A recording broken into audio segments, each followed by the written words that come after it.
원근 친소 희노애락을 수용하지만 매이지 않는 것, 경험하지만 붙들지 않는 것. 따라서 공을 알면 자유롭습니다. 자유는 집착이 사라져 있는 상태입니다. 그래서 공은 허무하지 않습니다. 자유입니다. 공은 무관심이 아닙니다. 자비입니다. 공을 제대로 알면 삶이 더 풍요로워집니다. 집착이 없으니까 자유롭고, 분별이 없으니 평등하고, 경계가 없으니 더 큰 마음으로 살 수 있습니다. 이게 공의 진정한 의미겠죠.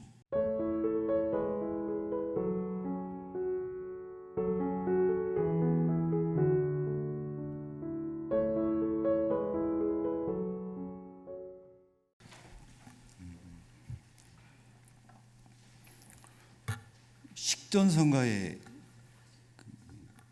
자나깨나 쉼없이를 오늘 불렀거든요. 그 노래 제목이 염원인데, 시작 전에 제가 그 로비에 있다가 염원을 들으니까 그 노래 말을 쓰신 기산 이현도 법사님이라는 분이 떠올랐어요.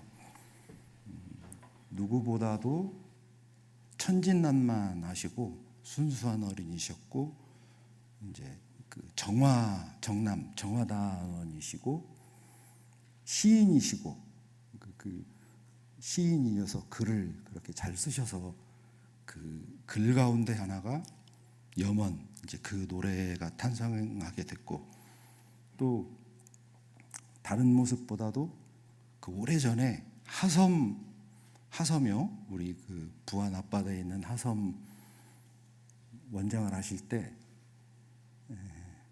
뭐라고 해야지, 배 모타포트라 그럽니까? 하여튼 그 엔진 동력이 있는 배를 손수 운전하시면서 그 어부들이 입는 그 장화라고 하나요? 옷이라고 합니까?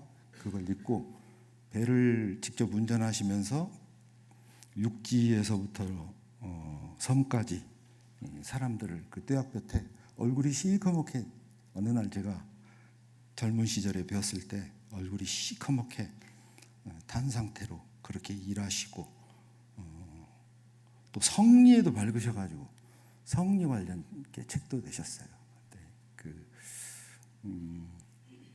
물론 뭐 그 시인이시고 성리에 밝으셔서 공부도 많이 하셨지만, 그렇게 그 뜨거운 여름에 봉공하시고 열심히 일하셨던 그 땀방울이 하섬도 있게 했고, 또 그 끝에 탄생한 염원이라는 노래를 우리가 불러서 자나깨나 쉼 없이, 그 가사만 들어도 저는 한 번씩 뭉클하더라고요.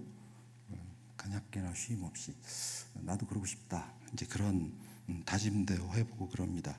이제 그런 어른들이 계셔서 그런 성훈이, 유훈이 우리한테 있고, 그런 노래를 부르고 그 정신이 깃들고, 그래서 우리의 미래도, 우리 회상의 미래도 탄탄하겠다, 그런 염원을 또 갖게 됐습니다.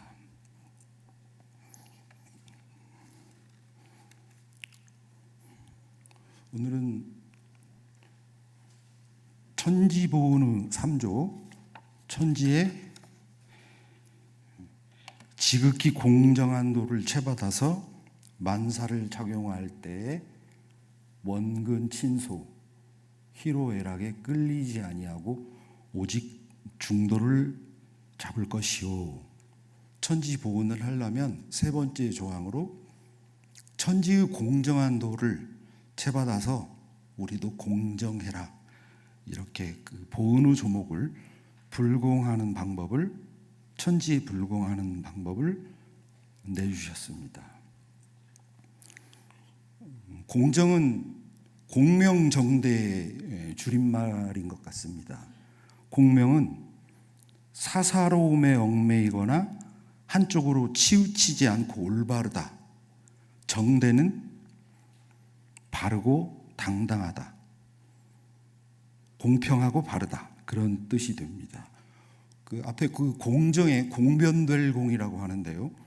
공변될 공은 PT를 한번 보고 갈까? 공정 저렇게 씁니다. 그리고 공변될 공인데요. 일처리나 행동이 어느 한쪽으로 치우치거나 사사롭지 않고 공평하다. 국어사전에 이렇게 나와 있더라고요.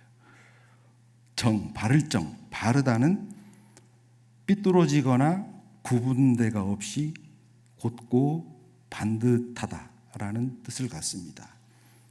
근데 이제 공정을 써놓고 제가 보니까 저 공의 반대가 되는 말은 개인이라고 할 때 공인이냐 사인이냐 하듯이 그 사가 될 거고요. 저 발을정의 반대는 삿되다고 하죠. 사악하다 할 때 불교에서는 파사현정이라는 말도 쓰고요. 저렇게 대비돼서 말을 쓸 수 있을 것 같습니다. 공정은 이 시대에도 되게 중요하죠. 무역을 하는데도 공정무역 이런 말 쓰고요. 정부 기관에서도 공정거래위원회 그런 기구가 있어서 하여튼 공정한 세상을 만들자.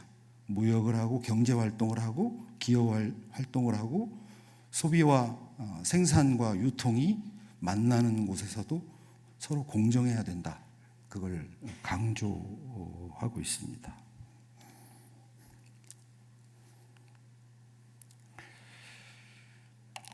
천도무친 하늘의 도는 사사로운 친함이 없다라는 뜻으로 하늘은 누구든지 차별하지 않고 오직 공평하게 만물을 대한다. 그런 의미입니다.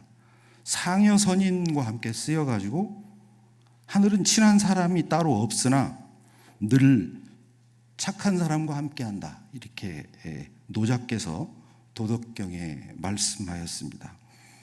무친의 친은 사사로움이 없다. 사사롭게 가까이 하지 않는다. 그런 뜻으로 새기면 좋을 것 같습니다.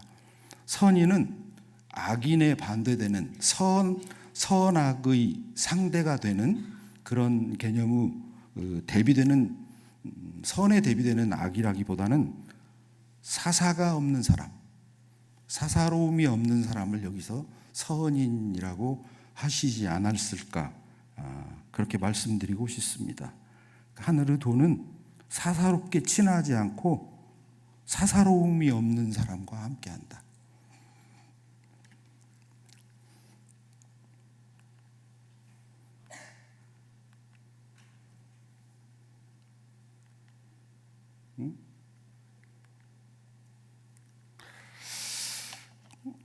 사마천이라고 중국의 역사서 사기를 쓴 분이 있죠. 그 사마천이 쓴 사기 가운데 백이열전에 보면 이 천도무친 상여 여친의 상여 선인의 이 사마천은 의문을 제기합니다. 아시다시피 이 백이열전에서 백이와 숙제는 그 주나라 무왕이 은나라를 치는 것에 반대해서 수양산 거기에 들어가서 고사리를 캐먹다가 청빈하게 살다가 아사에서 굶어서 죽었다고 하는 인물들입니다. 절개를 지킨 사람들이죠. 숭의를 다한 분들입니다. 그런데 그 최후가 비참했다고 사마천은 이야기하는 겁니다. 하늘의 도가 사사로운 친함이 없다. 언제나 착한 사람과 함께한다 그러면 백의와 숙제가 왜 굶어 죽게 내비뒀냐 이런 거죠. 그러면 안 되지 않겠냐? 그럼 우리가 믿는 하늘이라고 하는 건 공정한 거냐? 거기에 의문을 제기하는 거죠. 반문합니다. 또 우리가 안자라고까지 부르는 공자의 제자 안회도 실력, 인품, 출중함에도 어찌나 가난한지 술찌개미를 먹으면서 끼니를 연명할 정도로 궁핍했고 결국은 굶어 죽었다고 합니다. 그런데 우리가 그 어린 시절에, 물론 이제 제가 전라도에서는 그런 말을 쓰는데 다른 지방은 어떻게 쓰는지 모르겠습니다. 제 할머니가 야 이 도치가 이렇게 부르셨거든요. 도척에서 온 말이잖아요. 도치기라고 합니다. 도척이라는 대도가 있었는데요. 날마다 무고한 사람을 해하고 악행도 저지르고 그 입에 담기 어려울 정도로 사람들의 그 어떤 장기까지도 뭐 이렇게 함부로 했다. 뭐 그런 대도가 있었습니다. 그런데 이 사람은 천수를 누리고요, 호의호식 하다가 죽었다고 합니다. 그러니까 저기에서 이렇게 얘기하는 거죠. 이렇게 얘기하는 겁니다. 당소위천도 시합이야. 만일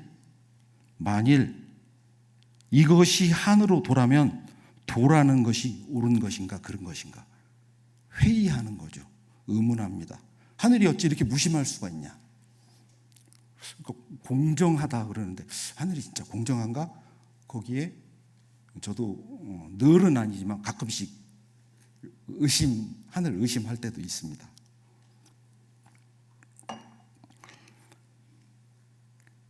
그래서 사람들이 하도 의심을 많이 하니까 요즘은 어떻죠? 야구 중계할 때도 스트라이크 볼 아웃이냐 세이프냐도 선수가 요청하면 비디오로 정확하게 판독합니다. 축구도 그렇죠. 옵사이드냐 아니냐 결정적인 거, 손에 맞았냐 안 맞았냐, 그래야 공정하고 서로 인정하기 때문에 그런 시대가 됐습니다. 하늘이 공정하다면 왜 이렇게 불공정하냐? 사마천의 의문입니다. 사마천은 이 대목에서 우리가 이야기하는 인과 또는 오늘의 주제인 공정, 여기에 회의감이 있었던 것 같습니다. 하늘의 뜻을 잘 모르겠는 일이 있죠. 저는 가끔 뭐 TV나 유튜브 같은 데서 마음이 제일 아플 때가 선천적으로 불과 태어난 지 얼마 안 된 정말 순수하고 착한 어린아이들이 난치병이나 불치병을 가지고 태어나서 그 아이들을 돌보기 위해서 가족들이 애쓰고 또는 주변의 사람들이나 단체나 국가가 보호하기 힘쓰고 이런 모습을 보면 가장 가슴이 아팠습니다. 이해할 수가 없었습니다. 하늘은 왜 이렇게 무심하지? 저에게 그런 마음이 들게 했습니다.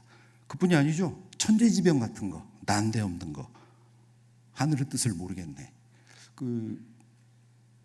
천타원 백지명 교무님이라는 아주 존경받고 훌륭하시고 우리 수타원 박만기 교도님과 아주 절친이셨다고 제가 말씀을 들었습니다.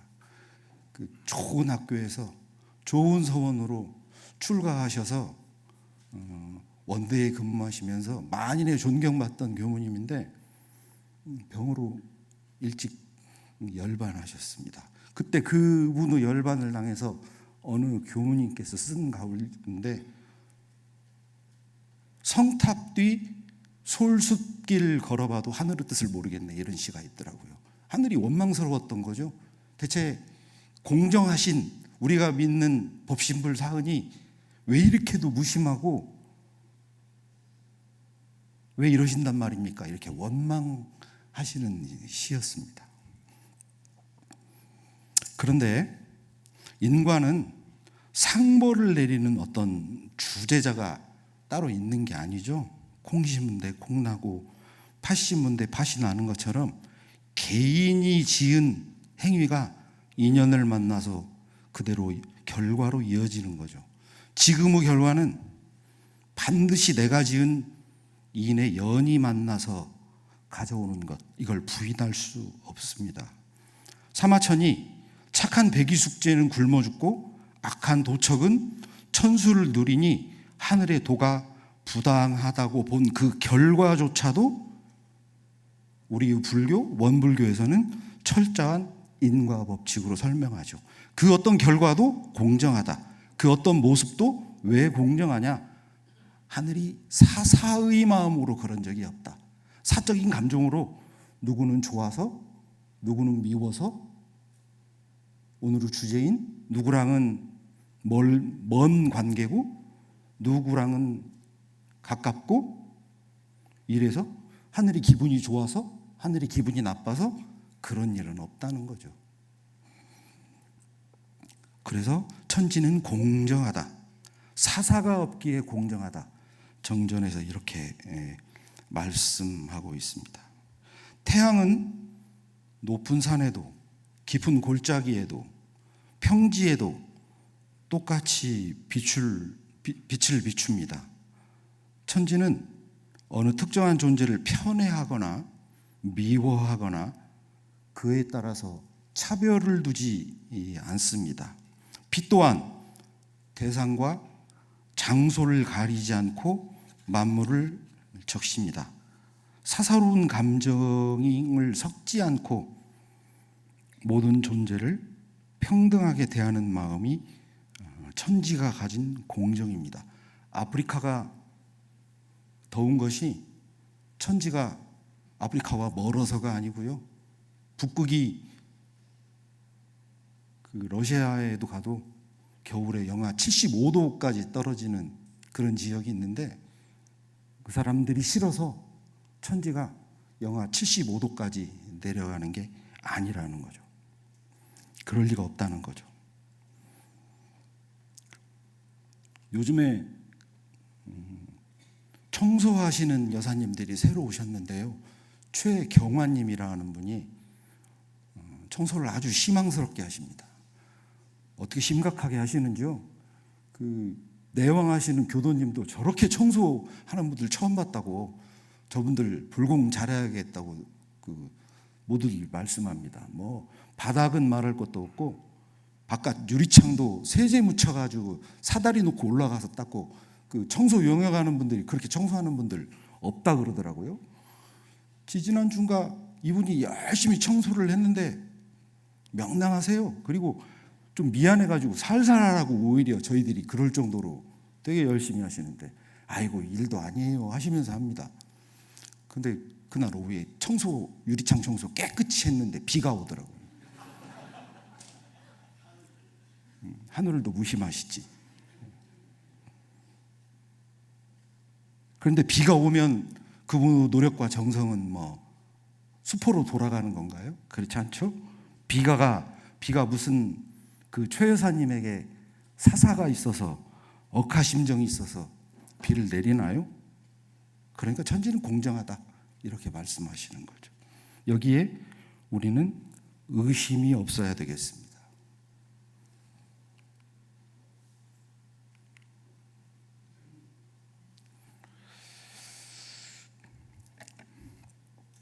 우리도 천지같이 공정하려면 원근친소 희노애락에 끌리지 마라 오늘 그러셨거든요.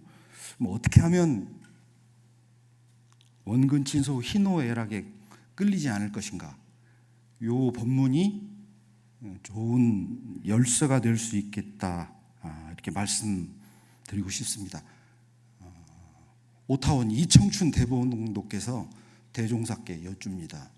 정산도 그 자녀를 사랑하는데 애착이 아닙니까? 이렇게 물어보는 거죠. 그러니까 대종사께서 뭐라고 하셨냐면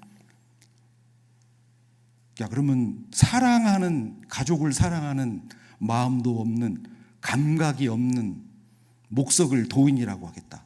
정산도 당연히 가족을 사랑한다.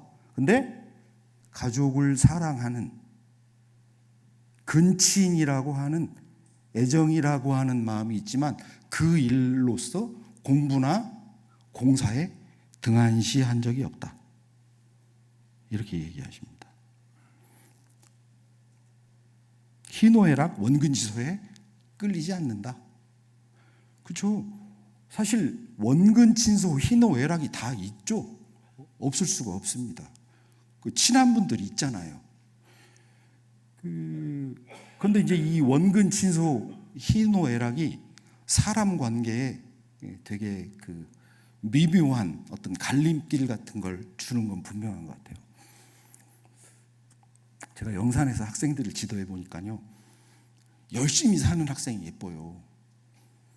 일할 때 땀 흘려서 헌신적으로 일하고 공사에 열심히고 일과 열심히 하고 일기도 잘 쓰고 성실하게 모범적으로 관계도 잘하고 그런 학생이 이쁘죠. 그죠? 그 학생들 우리 예쁘니까 너 참 잘한다. 이렇게 그런 마음으로 잘 사니까 그 모습 자체가 만인이 인정하고 존중하는 모습이니까 잘했다, 신통하다, 예쁘다 그런 마음으로 대하고 바라봤을 거 아닙니까? 제가 손을 안 잡아주는 학생이 생기는 거예요. 제가 등을 안 다독여준 사람도 생긴다는 거죠. 그러니까 어떻게 해요? 우리 사감님은 A만 예뻐해 이렇게 되는 거죠. 그건 감정이니까요. 사람의 감정이니까. 그래서 제가 어떤 것도 해봤냐면요. 그 당시에 제가 그 이륜차 그 코란도가 하나 있었는데 투도어 문 2개가 열리는 뒤에는 짐을 실을 수 있는 코란도가 있었는데 산바째까지 갑니다. 그럼 행사 때 무슨 뭐 훈련할 때 거기에 짐 싣고 올라가기도 하고 학생들도 태웠어요.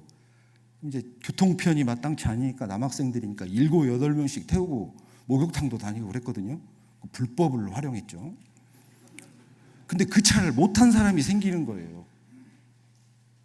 못 탄 사람이 어떤 이유든 그냥 뭐 편하게 목욕 가게 되면 가자. 그래서 갔는데 그 차를 타고 목욕을 안 가본 사람이 생기더라는 거죠. 그래서 학생들과 함께 목욕을 안 갔습니다. 그리고 뭔 간식이 생기거나 뭘 이렇게 나누어 주고 싶으면 문 열고 나가서 처음 만나는 사람에게 주기 이런 걸 유무념해 봤거든요. 그러려고요. 그리고 이제 서원관에 있으면요, 가끔 뭐 교무님들, 교도님들이 뭐 구호 물품은 아니지만 물품들을 보내주실 때가 있어요. 예전에 그 슈퍼마켓을 하셨는지 체인을 하셨는지 가끔 무슨 생활도구가 이렇게 생활용품이 올 때가 있는데 그럼 별의별 게 다 있습니다. 뭐 속옷에서부터 양말에서부터 샴푸, 비누, 화장품, 뭐 먹을 것도 올 때도 있고요. 물품이 많이 와요. 그럼 이걸 어떻게 나누지 하다가 저녁에 연물 끝나고 서원관 그 법당에서 사다리를 탔습니다. 사다리가 가장 공정하다. 이건 뭐 VTR로 보는 것보다 더 정확할지도 모른다. 이런 마음으로요. 그때 제일 인기 있던 품목이 뭐냐면 남학생들은 오죽날 면도기 이런 거 나오면 춤춥니다. 이런 거 뽑으면 다른 거보다도요. 그랬던 기억이 있습니다. 이 공정은 그래서 늘 우리한테 화두가 됩니다. 학생들이요 밥을 먹는데 이렇게 밥을 식판에 떴어요. 그 다음에 하는 행동이 뭐일 것 같습니까? 네? 그렇죠. 그 테이블에 누가 어디에 앉았나를 봅니다. 고르는 거죠. 내가 앉을 자리를 고르는 거죠. 이렇게 보고 저로 안 가. 이렇게 가죠. 앉고 싶은 자리가 따로 있어요. 그래서 이것도 원근 친소가 드러나는 것 같으니까 오는 순서대로 밥 먹기 같은 거 해보자. 약속해가지고 무차별로 순서대로 이렇게 앉기 이런 것도 해봤습니다. 원근은 있습니다. 그러나 거기에 사사가 없고 끌리지 않게 하는 것 이게 중요합니다.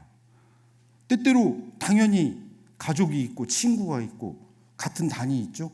우리 교도님들도 12시 반에 11시 반? 12시? 여튼 점심 드실 때 같은 단끼리 익숙한 사람끼리 드실 거 아니에요. 친한 건 문제가 아니죠. 다만 친한데 어떤 방식으로 친하느냐, 사사롭느냐, 집착하느냐 그런 게 있는 거냐 없는 거냐 거기에 갈림길이 되겠죠. 원근 친소는 있습니다. 그런데 이런 사사에 끌리거나 집착하면 공정함을 잃어버리기 쉽죠. 존절이 할 일입니다.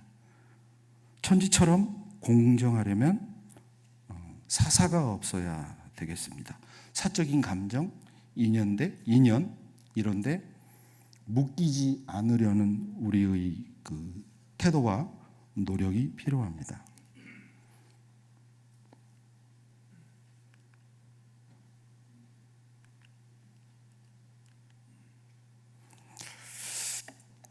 그래서 책을 좀 뒤져봤습니다. 대체 선불교나 이런 데서는 어떤 마음으로 하라 그랬나? 근데 오늘 그 정전의 법문을 보면 원근 친소, 희노애락에 끌리지 말고 중도를 잡아라 이렇게 됐거든요. 중도라고 우리가 늘 쓰는데 야, 중도가 뭐냐? 잘 모르고 쓰긴 쓰는 것 같아요. 저도 중도행을 해야지 하는데 야, 중도가 뭐냐 그러면 그 정전에 나와 있어 이럴 것 같거든요. 그래서 대체 중도라고 하는 게 어떤 말일까? 오늘 그런 이야기를 좀 드려볼 생각입니다. 6조당경의 말씀인데요. 출입, 증리, 양변 이렇게 얘기를 하셨더라고요. 그래서 그 선불교에서 중도를 말할 때 저 말씀 인용을 많이 합니다. 물론 이 중도는 선불교뿐만 아니고 초기 원시불교에서부터 근본불교에서부터 대승불교, 북방불교를 이어오는 큰 전통이고 이것이 불교의 핵심 사상이다 이렇게 주장하는 분들도 많습니다. 이것이 궁극적인 우리식의 표현을 빌린다면 본원이고 시민이고 본성인 그 자체를 말씀하고 있다. 출입은요, 단순히 문을 드나드는 것만을 뜻하는 것이 아니라 생각이 일어나고 사라질 때 또는 세상 사람들과 소통하고 교류할 때, 심신작용을 할 때, 육군이 육경을 만날 때를 의미합니다. 대화하고 세간의 일을 마주하고 그래서 유무나 선악 같은 상대의 생각, 상대적인 생각, 이게 양변이죠.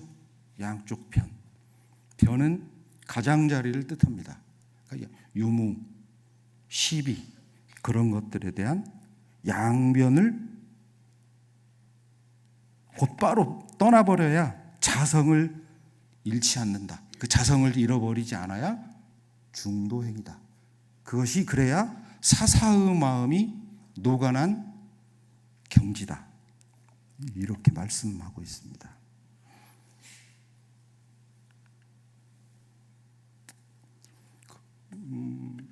중도 정견 이런 표현도 씁니다. 그래서 중도 자체가 가장 올바른 견해이다.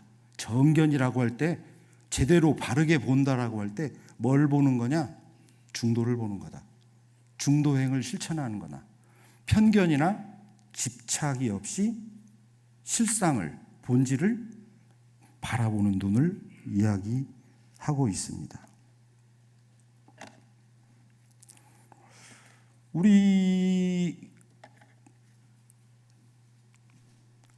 제가 아주 심혈을 기울여서 표를 좀 만들어 봤습니다. 전부 서로 상대되는 단어들이죠.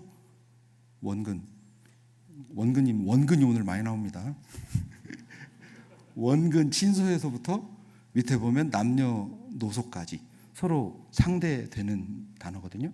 그러니까 중도는 저렇게 상대되는 것에 끌리지 않는 것, 상대되는 것 중에 그걸 구분해 보고 어느 하나만을 이렇게 취하려고 하는 마음의 태도, 그리고 그런 육근의 작용이 없게 해라, 이러신 얘기거든요. 근데 가운데 제가 빨간 줄을 쳐놨어요. 그러면은 양변을 떠나야 되니까 원근을 떠난다 그러면 가깝지도 않게 하고 멀지도 않게 하면 되겠다. 그러면 중도구나. 그렇지 않죠? 그것도 머무르는 거죠. 오히려 그 어정쩡한 원도 아니고 근도 아닌 어정쩡한 태도를 취하면서 거기에 머무르는 것이 원만이라고 생각하는 착각을 가져올 수 있겠죠. 실은 그건 원만 아닌 것 같아요. 그럼 이제 공무원, 그렇게 얘기하면 안 된다. 우리가 이런 얘기하죠. 뭐 복지부동 또는 보신, 오히려 그런 태도는 복지부동, 보신, 그런 뜻에 가까울 것 같습니다. 집착하지 않아야 됩니다. 그래서 원불교는 잘 생각해 보면요, 영육도 쌍전해라, 그죠? 동정이 이려하게 해라, 이사도 병행해라, 공부와 일을 아울러라, 병행 쌍전하라 하셨죠. 극단성을 지향하는 거죠. 서로 상대가 되는 것을 아우르고 함께하고 어느 하나만 취하지 않고 그런 길을 가는 거. 그게 중도 길이겠죠. 그 중도를 실천할 때 이론상으로 들어갈 수 있을 것 같습니다. 그러니까 중도는 원근 친소 희노애락의 양변에 끌리지 않는 마음의 상태를 이야기합니다. 극단의 감정, 생각, 가치, 입장, 그걸 버리고 상대 차별하는 마음도 놓아야 되겠습니다.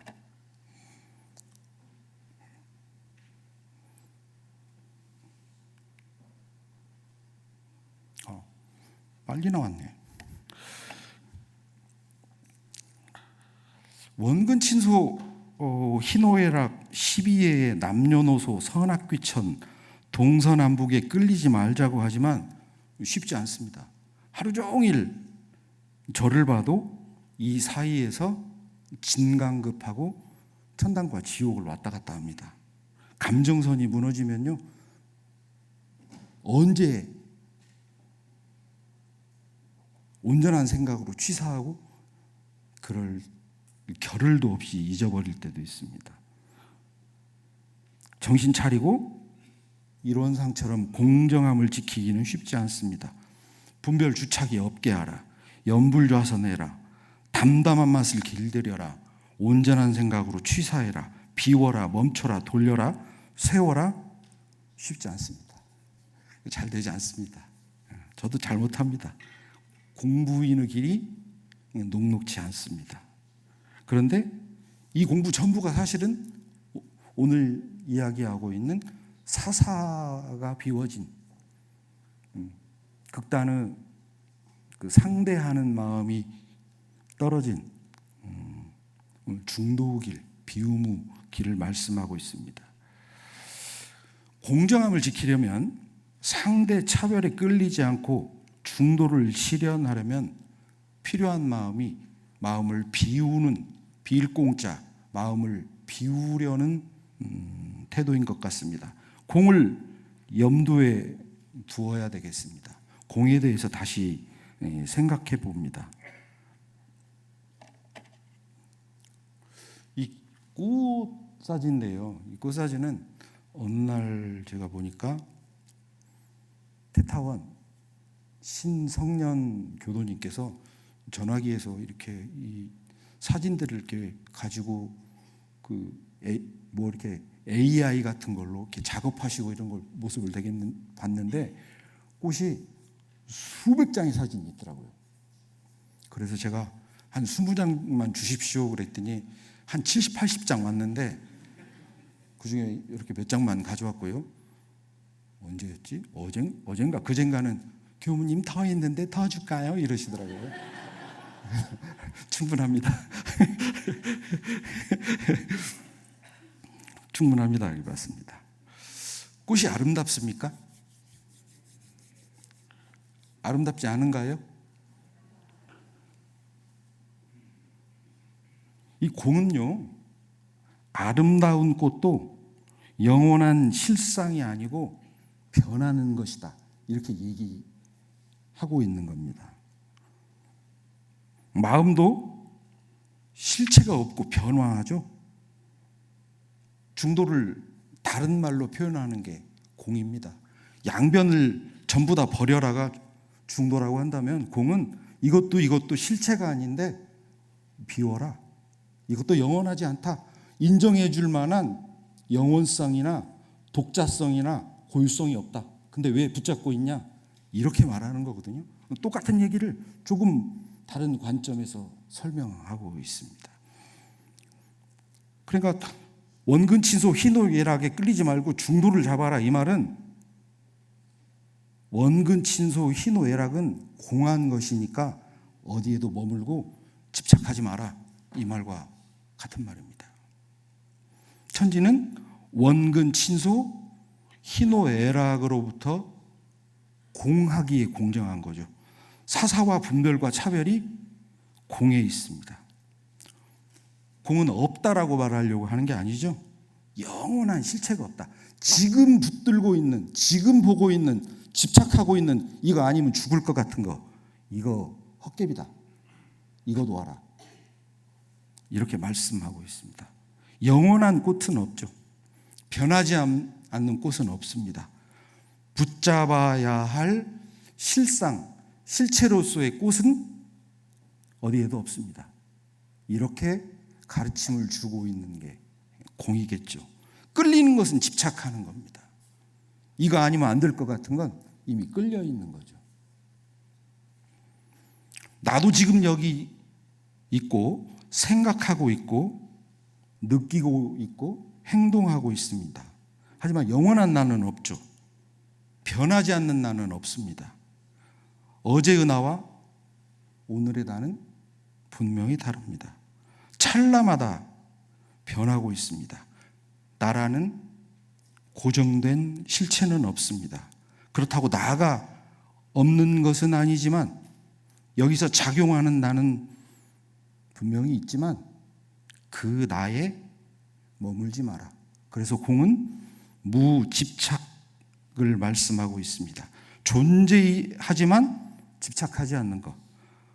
원근 친소 희노애락을 수용하지만 매이지 않는 것. 경험하지만 붙들지 않는 것.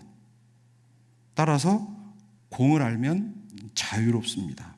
자유는 집착이 사라져 있는 상태입니다. 그래서 공은 허무하지 않습니다. 자유입니다. 공은 무관심이 아닙니다. 자비입니다. 공을 제대로 알면 삶이 더 풍요로워집니다. 집착이 없으니까 자유롭고, 분별이 없으니 평등하고, 경계가 없으니 더 큰 마음으로 살 수 있습니다. 이게 공의 진정한 의미겠죠. 공을 품고 살면 사사로움을 내려놓게 됩니다. 사사가 없으니 모든 것이 더 소중해지고요. 집착이 없으니 순수하게 경험할 수 있습니다. 집착하지 않으므로 더 사랑할 수 있고, 소유하지 않으니 더 큰 은혜가 나옵니다. 마음이 어디에도 끌리거나 기울거나 머물지 않고, 집착하지 않고, 마음은 낸다, 행동은 한다. 거기에 물들지 않을 뿐이다. 이것이 중도의 길이겠죠. 마음이 비워지면 원근 친소, 희노애락에 끌리지 않고 공정하게 됩니다.